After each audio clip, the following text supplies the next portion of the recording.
magandang araw po. Oh, Rambo, magandang umaga. Po sana ng advice niyo. Oh, tungkol saan? Ito po ang updated crime report po ng Barangay Luwayway. Tumataas na po yung bilang ng krimen, lalo na po yung snatching. Medyo alarming nga numbers nito. Meron na ba kayong na-observe na patterns o dahilan kung bakit nangyayari ito? Doon po sa mga areas na madalas mangyari yung snatching, kawalan po ng trabaho at kahirapan po ang problema. Kaya naisip ko po, ba't hindi po tayo gumawa ng programa para masolusyonan na po ang mga issues? That's a very commendable initiative, Rambo. Good job. Tama yung ginagawa mo. Good, very good. Salamat po, Sir Mayor. Imimit ko na po mamaya mga kagawad para mapag-usapan na po namin to. Oh, magtatrabaho ka na agad. Di ba dapat pahinga ka muna? Okay na ba yung paa mo? Kamusta na? Okay na po itong pa ako. Kaya ko na po. Ano po ang tinitingnan niyo, Sir Mayor? Ito. Album ng anak ko.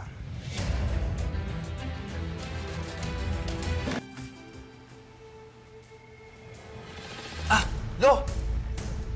Ako ba to ng baby pa? Oo. Ikaw yan, Apo. Siya naman ang mami mo. Ganda talaga ni Mami. Lo, nagmana ho talaga ako sa kanya. Sir Mayor. Mauna na po ako, Sir Mayor. Sige, ingat ka ha. Pagpasok mamaya. Opo. Maiwan ko na po kayo. Sige. Oliver, magbihis ka. May pupuntahan tayo.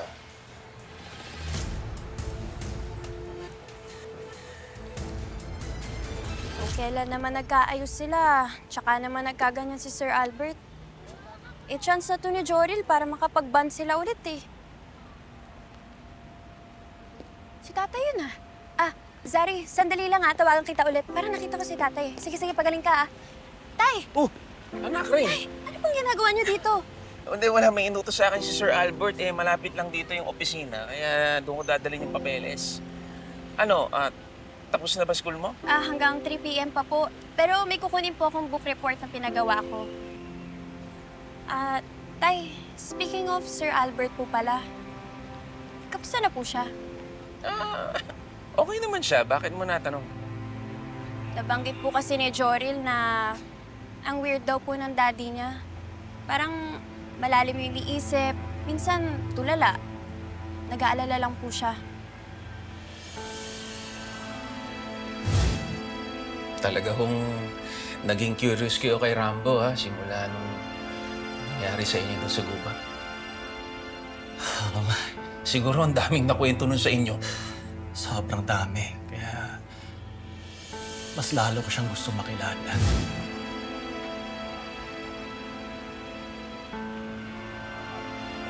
Alam mo, anak, napansin ko rin yan.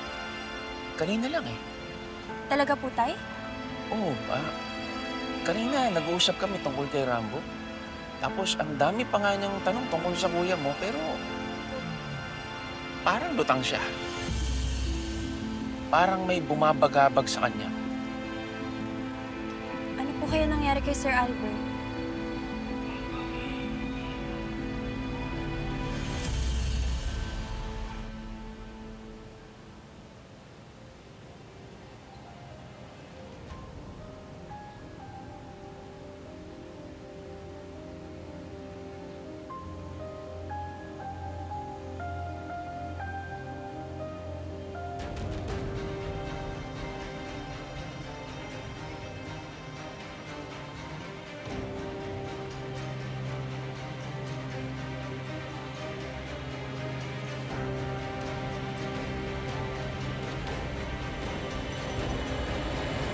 Albert, may kailangan ka malaman.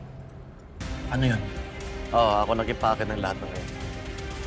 Ano yung sasabihin mo? I wish you well, Albert. Salamat. Sige, mauuna na ako. Malilate na ako eh.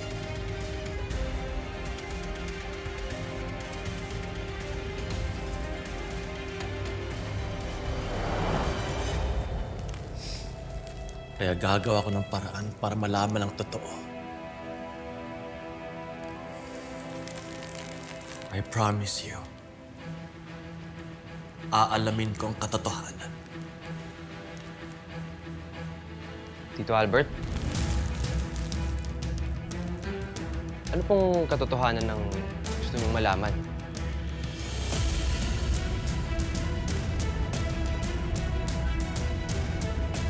Ano pong katotohanan ng gusto niyong malaman? Tungkol doon sa nangyari sa kanya dati, yung sa pagsabog. Gusto ko malaman ng totoo.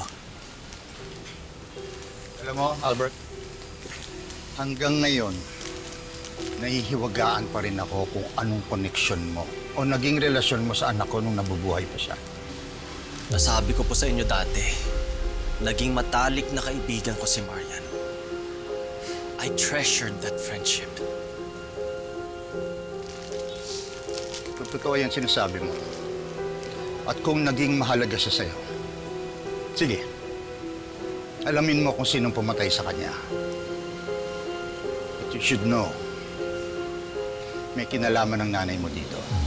And if Marian was that important to you, iimbestigahan mo si Esmeralda.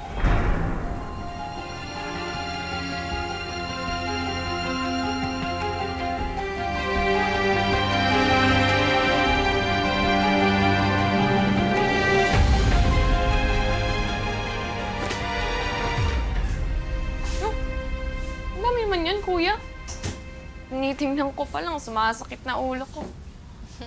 Nako, lalo pang sasakit yung ulo mo kapag nakita mo yung nandun sa barangay, sa office ko.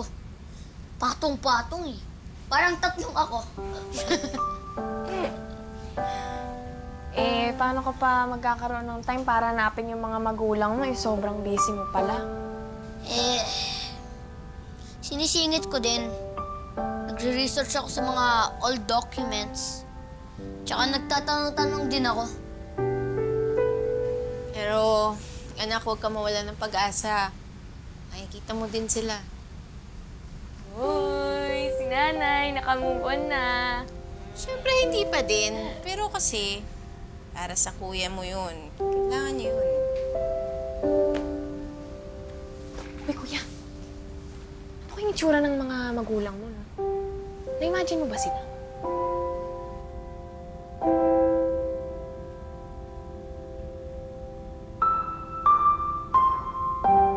Naman ako na-imagine eh. Pero, alam mo, minsan nag-iisip ako ng ibang tao na sana sila totoo kong magulang. Katulad nino. Eh, Sir Albert. Si Sir Albert, kuya? Bakit siya? Kasi, nung na-stranded kami dun sa gubat, grabe siya mag-alaga. Kaya, sinabi ko sa sarili ko, siya kaya ang totoo kong tatay.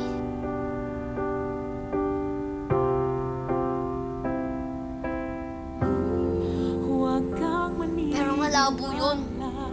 Para ako nag-wish ng snow dito sa Pilipinas eh. Sabi na hindi mo kakayanin. Kilala kita, alam kong kaya mo. Lampasan ang hirap. Set a meeting with the site manager and start coordinating with the construction team. Okay, sige. Ay, sorry. Yaya, sorry. Sorry po, sir. Kinukla ko lang po itong laundry niyo. Ano ba yan? Sir, sa'yo po ba yan? Bakit po may dugo? Ito yung ginamit namin pantali sa sugat ni Rambo nung nasa gubat kami. Akin na po, sir, para malabahan ko po. Actually, Yaya, akin na lang muna to. Ako muna bahala dito. Sigurado po kayo, sir? Apo.